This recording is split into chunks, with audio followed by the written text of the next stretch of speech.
കോൺഗ്രസിൽ ഇപ്പോൾ I group ഉണ്ടോ? എന്തുകൊണ്ടാണ് ഈ ചോദ്യം ചോദിക്കുന്നത്? കാരണം ഐ ഗ്രൂപ്പ് ചിന്നിച്ചിതറി പല കഷ്ണങ്ങളായി മാറിയിട്ടുണ്ട് എന്നത് ഒരു യാഥാർത്ഥ്യമാണ്. ഒരു വിഭാഗം രമേശ് ചെന്നിത്തലയോടൊപ്പം നിൽക്കുന്നു, മറ്റൊരു വിഭാഗം വി ഡി സതീശനോടൊപ്പം നിൽക്കുന്നു, മറ്റൊരു വിഭാഗം കെ സി വേണുഗോപാലിനൊപ്പമുണ്ട്.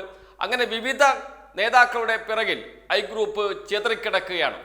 ഈ ഐ ഗ്രൂപ്പിനെ ഏകോപിപ്പിക്കാൻ ഒരു ശ്രമം നേരത്തെ രമേശ് ചെന്നിത്തല നടത്തിയിരുന്നു. പക്ഷേ വിജയിച്ചില്ല എന്ന് മാത്രമല്ല, അത് വീണ്ടും വീണ്ടും വിവിധ ഗ്രൂപ്പുകളായി മാറുകയാണ് ചെയ്തത്.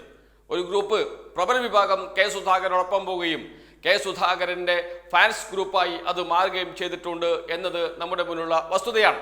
എന്നാൽ എ ഗ്രൂപ്പ് ശക്തമായി അതുപോലെ തന്നെ ഒറ്റക്കെട്ടായി നിൽക്കുകയും ചെയ്യുന്നുണ്ട്. ഏറ്റവും വലിയ ഗ്രൂപ്പായ ഐ ഗ്രൂപ്പ് ചിന്നിച്ചിതറി മാറിയതാണ് എ ഗ്രൂപ്പിന് കേരളത്തിലെ കോൺഗ്രസിനകത്ത് പ്രാമുഖ്യം കിട്ടാൻ കാരണം എന്ന ചർച്ചകൾ ഇതിനകം തന്നെ കോൺഗ്രസിനകത്ത് വന്നിട്ടുണ്ട്. എന്നാൽ ഐ ഗ്രൂപ്പ് പൂർണ്ണമായും അങ്ങ് നാമാവിശേഷമായോ? അതല്ലെങ്കിൽ കെ കരുണാകരനെ സ്നേഹിക്കുന്നവർ കോൺഗ്രസിനകത്തുണ്ടോ? ഉണ്ട് എന്നാണ് ഇന്നത്തെ കോൺഗ്രസിന്റെ നേതൃയോഗത്തിൽ കേട്ട ശബ്ദം നമ്മോട് പറയുന്നത്. ആ ശബ്ദത്തിന്റെ ഉടമ ശൂരനാട് രാജശേഖരൻ ഇന്ന് യൂത്ത് കോൺഗ്രസ് നേതാവായ യൂത്ത് കോൺഗ്രസിന്റെ സംസ്ഥാന അധ്യക്ഷനായ രാഹുൽ മാങ്കൂട്ടത്തിനെതിരെ വൻ വിമർശനമാണ് ഉയർത്തിയിരിക്കുന്നത്. കെ കരുണാകരനെ കുറിച്ച് പറഞ്ഞ വാക്കുകൾ അഹങ്കാരമാണ്, അത് പിൻവലിക്കണം, അങ്ങനെ പറയാൻ പാടില്ലായിരുന്നു എന്ന് തുറന്നടിച്ചുകൊണ്ട് ശൂരനാട് രാജശേഖരൻ യോഗത്തിൽ സംസാരിച്ചു എന്ന വാർത്തകളാണ് പുറത്തു വരുന്നത്. എന്നാൽ വി ഡി സതീശനോ രാഹുൽ മാങ്കൂട്ടത്തെ ന്യായീകരിക്കാനാണ് രംഗത്തിറങ്ങിയത്.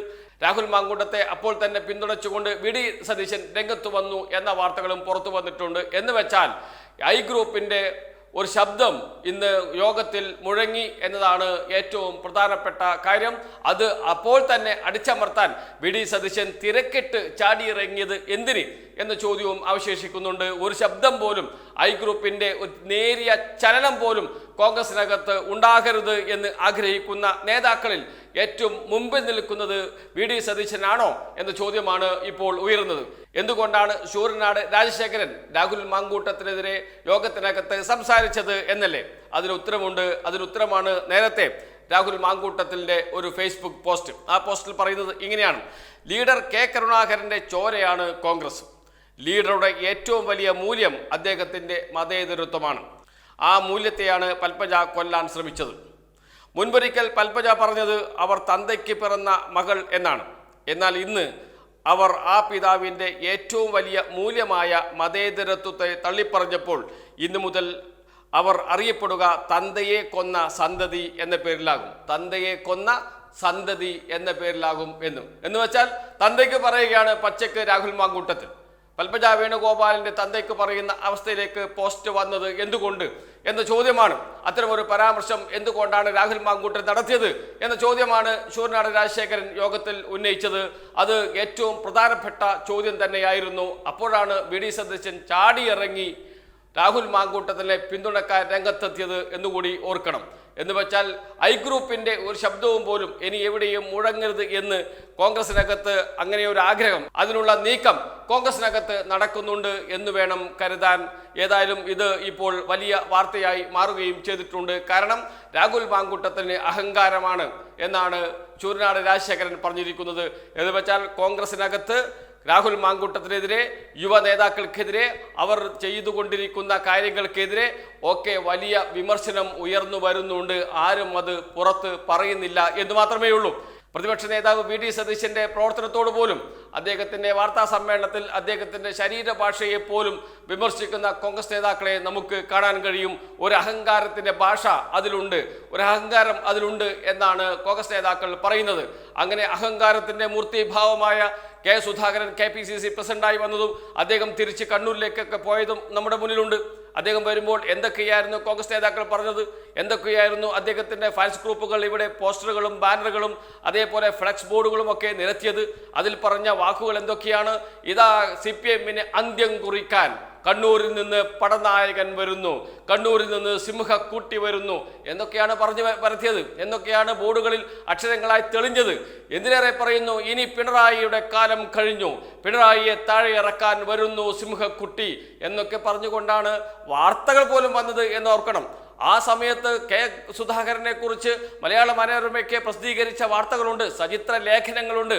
അദ്ദേഹത്തിന്റെ കുട്ടിക്കാലത്തെക്കുറിച്ച്, വിദ്യാഭ്യാസത്തെക്കുറിച്ച്, ബ്രണ്ണൻ അനുഭവങ്ങളെക്കുറിച്ചൊക്കെ പൊലിപ്പിച്ച് എഴുതിയ മാധ്യമങ്ങളുണ്ട്, പ്രത്യേകിച്ച് മലയാള മനോരമ പോലെയുള്ള മാധ്യമങ്ങൾ. ഇപ്പോഴെന്തായി? അദ്ദേഹം ഇപ്പോൾ KPCC പ്രസിഡന്റ് സ്ഥാനത്തില്ല. താൽക്കാലിക KPCC പ്രസിഡന്റായി MM ഹസൻ വന്നു, വർക്കിംഗ് പ്രസിഡന്റായി TN പ്രതാപനും വന്നു കഴിഞ്ഞു. എന്ന് വെച്ചാൽ ഇനിയിപ്പോൾ കെ സുധാകരൻ ജയിച്ചാലും തോറ്റാലും തിരുവനന്തപുരത്തേക്കില്ല, KPCC ഓഫീസിലേക്കില്ല എന്നർത്ഥം. അദ്ദേഹം KPCC ഓഫീസിൽ ചില ആളുകളൊക്കെ നിയമിച്ചിട്ടുണ്ട്. അവരെയൊക്കെ മെല്ലെ മെല്ലെ KPCC ഓഫീസിൽ നിന്ന് പുറത്താക്കാനുള്ള നീക്കങ്ങൾ നടന്നുകൊണ്ടിരിക്കുന്നു എന്ന വാർത്തകളും വരുന്നുണ്ട്. അവർക്കിപ്പോൾ ഒരു പണിയുമില്ല, അവരെ ഇപ്പോൾ ഒരു കാര്യവും അറിയിക്കുന്നില്ല. അവരിപ്പോൾ രാവിലെ KPCC ഓഫീസിൽ വരുന്നു, വെറുതെ അവിടെ ഇരിക്കുന്നു, തിരിച്ചു പോകുന്ന അവസ്ഥയിലാണ് ഉള്ളത്. എന്ന് വെച്ചാൽ ഇനിയിപ്പോൾ കെ സുധാകരൻ ഇനി KPCC പ്രസിഡന്റ് എന്ന പ്രതാപത്തോടെ തിരുവനന്തപുരത്തേക്ക് വരില്ല എന്ന കാര്യം ഉറപ്പിച്ചു. കൊട്ടിഘോഷിച്ച് കൊണ്ടുവന്ന കെ സുധാകരൻ സിംഹക്കുട്ടിയാണ് എന്ന് പറഞ്ഞ കെ സുധാകരൻ ഇപ്പോൾ തിരിച്ച് പൂച്ചക്കുട്ടിയായി പോയിട്ടുണ്ട് എന്ന് എല്ലാവർക്കും അറിയാം. കോൺഗ്രസിനകത്ത് വലിയ മാറ്റം നടക്കുന്നു എന്ന സൂചനകളാണ് ഇത് നൽകുന്നത്. ഇത് കോൺഗ്രസിനെ നവീകരിക്കുമോ അതല്ല കോൺഗ്രസിനെ തകർക്കുമോ എന്നതൊക്കെ നമുക്ക് പിന്നീട് അറിയാൻ കഴിയും. അതിൻ്റെ ഒരു സൂചനയാണ് ഇന്നത്തെ യോഗത്തിലുണ്ടായത്. യുവ നേതാക്കൾക്കെതിരെ വൻ വിമർശനം ഉയർന്നു വരുന്നുണ്ട്. അത് കെ കരുണാകരനെ പോലും പറയാൻ കഴിയുന്ന തരത്തിൽ അഹങ്കാരത്തിൻ്റെ മൂർത്തിഭാവങ്ങളായി യുവ നേതാക്കൾ മാറുന്നു എന്ന വിമർശനമാണ് കോൺഗ്രസ് നേതാക്കൾ മുന്നോട്ട് വെക്കുന്നത്. അതുകൊണ്ട് തന്നെയാണ് രാഹുൽ മാങ്കൂട്ടത്തിൻ്റെ പരാമർശത്തിന് എതിരെ ശൂരനാട് രാജശേഖരൻ രംഗത്ത് വരികയും കോൺഗ്രസ് യോഗത്തിനകത്ത് അത് ഉന്നയിക്കുകയും ചെയ്തിരിക്കുന്നത്. ഇന്ന് ശൂരനാട് രാജശേഖരനാണെങ്കിൽ നാളെ ഈ യുവ നേതാക്കളുടെ അഹങ്കാരത്തിന് എതിരെ പരസ്യമായി രംഗത്ത് വരും എന്ന കാര്യത്തിൽ സംശയമില്ല. അടക്കി പിടിച്ച രോഷം മെല്ലെ മെല്ലെ പുറത്തേക്ക് വരുന്നുണ്ട്. അതിൻ്റെ ആദ്യ സൂചനയാണ് ശൂരനാട് രാജശേഖരൻ്റെ പ്രസ്താവന അല്ലെങ്കിൽ പ്രസംഗം അല്ലെങ്കിൽ വിമർശനം എന്ന് ഉറക്കെ പറയേണ്ടി വരും. അതിൻ്റെ അപകടം മനസ്സിലാക്കിയിട്ടുണ്ട് പ്രതിപക്ഷ നേതാവ് VD സതീശൻ. അതുകൊണ്ടാണ് അദ്ദേഹം ചാടി എഴുന്നേറ്റ് ശൂരനാട് രാജശേഖരനെ അപ്പോൾ തന്നെ എതിർക്കുകയും രാഹുൽ മാങ്കൂട്ടത്തിന് പിന്തുണ പ്രഖ്യാപിക്കുകയും ചെയ്തത് എന്നുകൂടി ഓർക്കണം. അപ്പോഴും കോൺഗ്രസിന്റെ യോഗത്തിൽ കരുണാകരനെ സ്നേഹിക്കുന്നവർക്ക് പറയണമെന്നുണ്ട്, പൊട്ടിത്തെറിക്കണമെന്നുണ്ട്. പക്ഷേ VD സതീശന്റെ ഇടപെടൽ അതിൽ നിന്ന് അവരെ പിൻവലിപ്പിച്ചു എന്ന വാർത്തകളും വരുന്നുണ്ട്. ഒരു കാര്യം ഉറപ്പ്, ഇന്നല്ലെങ്കിൽ നാളെ കെ കരുണാകരന്റെ അനുയായികൾ, യഥാർത്ഥ അനുയായികൾ കോൺഗ്രസിനകത്ത് വീണ്ടും ശക്തി പ്രാപിക്കും എന്നതിൻ്റെ സൂചനകളാണ് പുറത്തു വരുന്നത് എന്ന് ഉറപ്പിച്ച് പറയാൻ കഴിയും.